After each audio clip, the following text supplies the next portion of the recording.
Bonjour à tous, petite vidéo dans l'objectif de prendre soin de vos mains, vos bras, épaules, cou et le dos. Les exercices d'épaule sont négligés énormément lorsqu'on a des douleurs. Puis ce qui est important, c'est d'aller faire contracter et décontracter toute la musculature avec les mouvements des bras qui est en impact. On parle de la ceinture scapulaire, mais les bras sont en lien direct avec le dos, toutes les côtes. Donc lorsqu'on fait des mouvements complets d'ouverture et de fermeture, lorsque je fais le mouvement de monter et descendre, ça ouvre les côtes, ça les referme, ça vient faire un travail d'étirement par mise en tension. Lorsqu'on contracte, on étire. Les mouvements d'élévation de côté, très légers, hein? J'ai 2,5 livres ici entre les mains, donc on peut mettre 5 livres.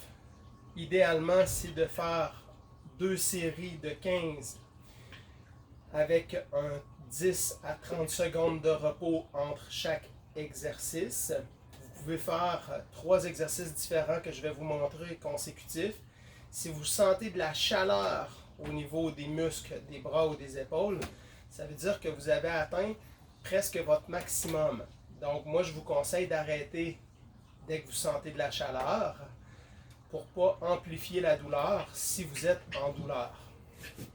Élévation vers l'avant, vous pouvez avoir les mains en position comme si je voudrais fendre l'air ou fendre l'eau. Je peux aussi avoir paume de main vers le sol pour avoir un effet différent au niveau des fibres musculaires. Dès que je ressens de la chaleur au niveau des muscles des épaules, on conseille 2 exercices, 2 séries de 15, mais si après 5, vous sentez une fatigue et une chaleur, vous arrêtez à 5. Et lorsque vous allez arriver à 15 et plus, vous pouvez aller jusqu'à 25. Et on vient de faire les élévations côté, on vient de faire élévation avant. Ici, il y a plusieurs variantes. Vous allez faire élévation arrière. Et je vais vraiment le plus loin possible sans donner de coup. Je veux toujours contrôler mon mouvement, maintenir rendu en haut et revenir. Et on y va pour 15 fois. Ou lorsqu'on commence à sentir une fatigue et une chaleur au niveau des muscles du haut du corps, ça peut être le dos. Si cette position-là, vous avez des problématiques lombaires, ce n'est pas une position idéale. Le meilleur moyen de le savoir, c'est de se positionner. J'ai aucune douleur au niveau du dos. Si j'ai pas de douleur dans le dos, parfait. On garde cette position-là, qui est assez efficace et agréable. L'autre, je vais changer de position. On est toujours dans une élévation arrière, avec un niveau de mise en tension qui est complètement différent. Vous allez sentir tous les muscles du dos en omoplate. On va vraiment vers l'arrière. On est penché et on va le plus loin possible. Un peu comme si je voudrais faire un exercice de triceps, mais je garde mes bras en extension. Même chose. L'objectif, c'est de se rendre une répétition de 15. Si après 5, j'ai un effet de chaleur et de fatigue, j'arrête.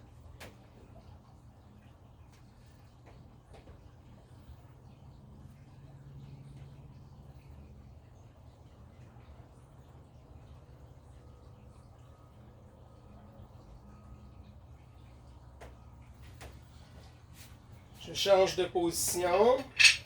Je viens prendre... Moi, je le fais avec un rouleau. Vous pouvez très bien le faire au sol directement. Je préfère avoir une élévation. Je me positionne sur mon rouleau. Je travaille au niveau de ma coordination. On travaille légèrement au niveau neuromusculaire. Lorsqu'on travaille au niveau neuromusculaire, c'est tout ce qui est en lien avec les déséquilibres. Donc, si j'impose à mon corps un déséquilibre, j'active mon système nerveux de façon passive grâce aux objets que j'utilise. Le neuro, c'est hyper complexe. Et ce qui est important, c'est de comprendre que lorsqu'on travaille en perte d'équilibre ou en difficulté au niveau de l'équilibre, on vient aider le système neurologique sur des plans musculaires et nerveux. Même principe, je vais faire élévation avant, 2 séries de 15, après 4, si je fatigue, j'arrête immédiatement.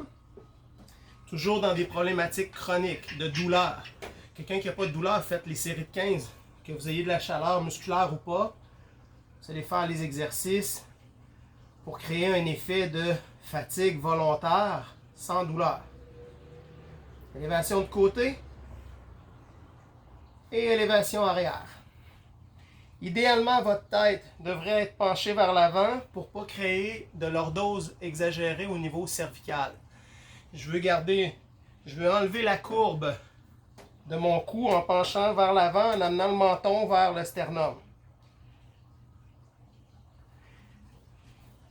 Je prendrai une pause et je recommencerai tous les exercices du début jusqu'à celui que je viens de faire. Moi, je ne referai pas les premiers, je vais refaire ceux ici. Je viens de prendre une pause à peu près 10 secondes, le fait de juste le temps de vous parler. Et on recommence. Élévation avant. La tête penchée vers l'avant, idéalement.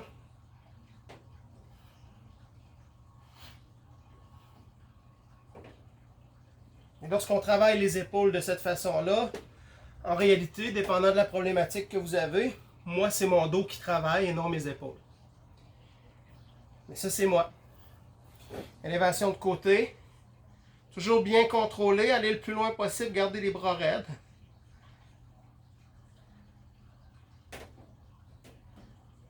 Je commence à sentir de la chaleur dans les épaules. Je change. Je fais un autre exercice. Toujours la position de la tête vers l'avant. Penché vers l'avant.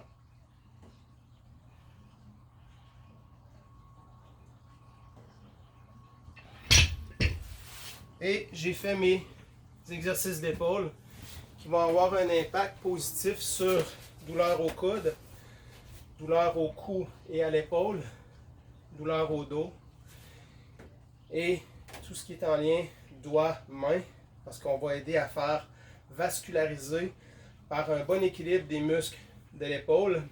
Les muscles de l'épaule, il y a une artère qui passe au niveau du deltoïde qui est très important que si je m'appuie dessus lorsque je dors, je le comprime et je vais avoir les bras engourdis. Ça peut être aussi des systèmes nerveux, mais c'est quand même quelque chose à tenir compte. Et faites l'essai, lorsque vous faites ces exercices-là, 2 séries de 15 pour chaque mouvement que vous avez vu. Vous le faites 2 à 3 fois semaine, dans le respect. Idéalement, gardez toujours une journée de repos entre chaque. D'ici là, je vous souhaite de passer une belle journée.